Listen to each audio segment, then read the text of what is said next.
Hello everyone, I am Dr. Raj Shekhar, consultant nephrologist at Ramaya Group of Hospitals, basically belonging to Ramaya chain. Today we have gathered here to discuss about what would be the common causes of pedal edema, or to be more general, leg swelling. So what we see commonly is if there is any leg swelling or pedal edema, people tend to have multiple causes for that. One, either there is decreased generation of protein or people take less protein, because of which there is edema developing, which is most commonly seen with liver problems. Being a nephrologist, I will be focusing more about nephrology related problems, but at the onset I would also like to tell you what all causes pedal edema. One being liver disorders.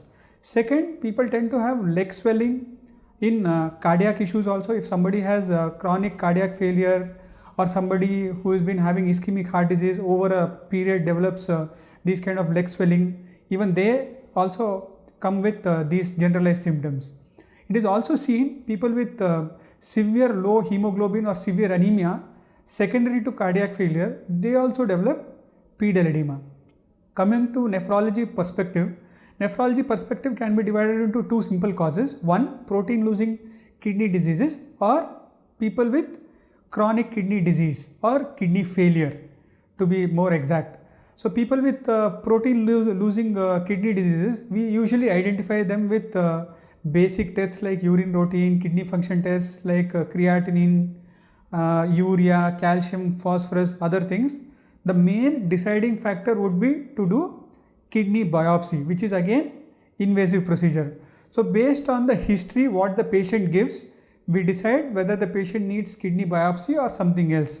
Once the patient undergoes kidney biopsy, then say for example in the kidney biopsy somebody is diagnosed to be FSGS, which is focal segmental glomerulosclerosis, then we decide on what kind of immunosuppression they require.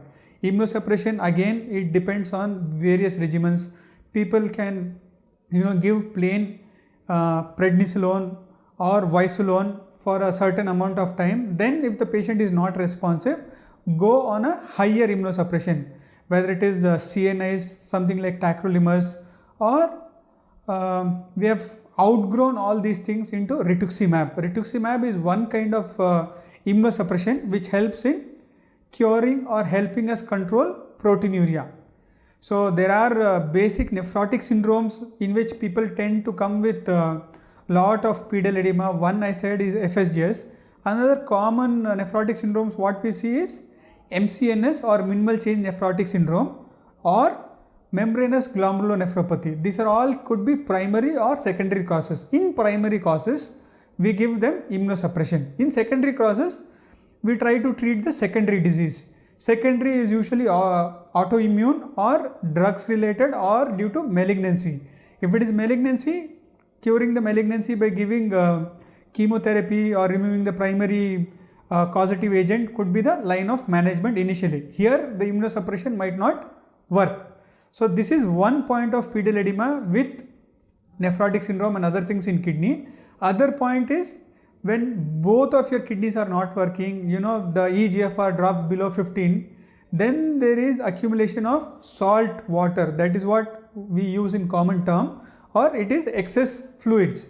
So because of volume overload state, people tend to come with leg swelling. So this is just tip of an iceberg. What actually happens is there are other places where the excess volume or fluid getting collected. It could be your abdomen. People tend to present with ascites. People tend to present with pleural effusion, that is fluid accumulation within your pleural cavity. There is fluid accumulation around the heart, which is called pericardial effusion, or they can come with a generalized body swelling. So what do we do in these cases? If it is most probably a chronic kidney disorder where the person needs to be initiated on hemodialysis. So here the option is given to the patient. Usually it is hemodialysis.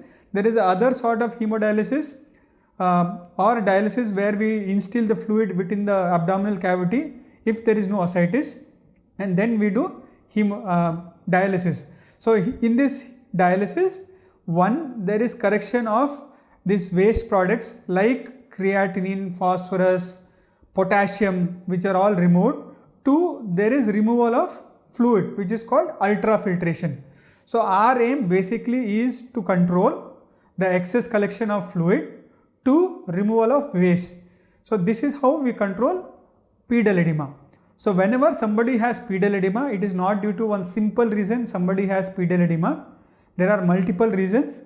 Our advice is to consult a physician or a general practitioner, get yourself evaluated for the pedal edema, and then once the evaluation occurs, get segregated to either a gastroenterologist, cardiologist or a nephrologist.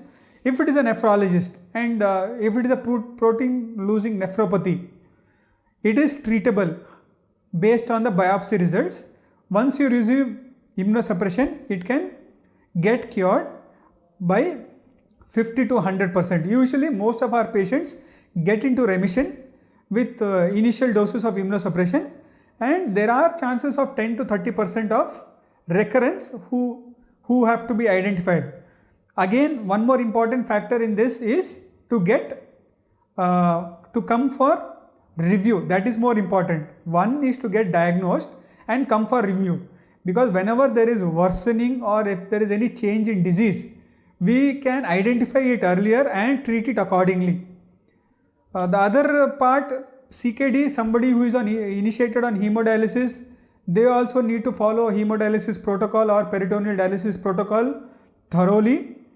If at all there is a kidney donor within the family which is legal, if they are motivated to give out of love, they have to undergo that pre-transplant evaluation and get treated. Only when the donor is certified to not to have any further disease by kidney donation, they will be taken up. They will undergo all evaluation earlier to the transplant, and then only they will be taken up for transplant. So this is just a gist which I will be explaining now. Any other doubts? Definitely we are open, any nephrologist or any physician, to clear your doubts. Thank you.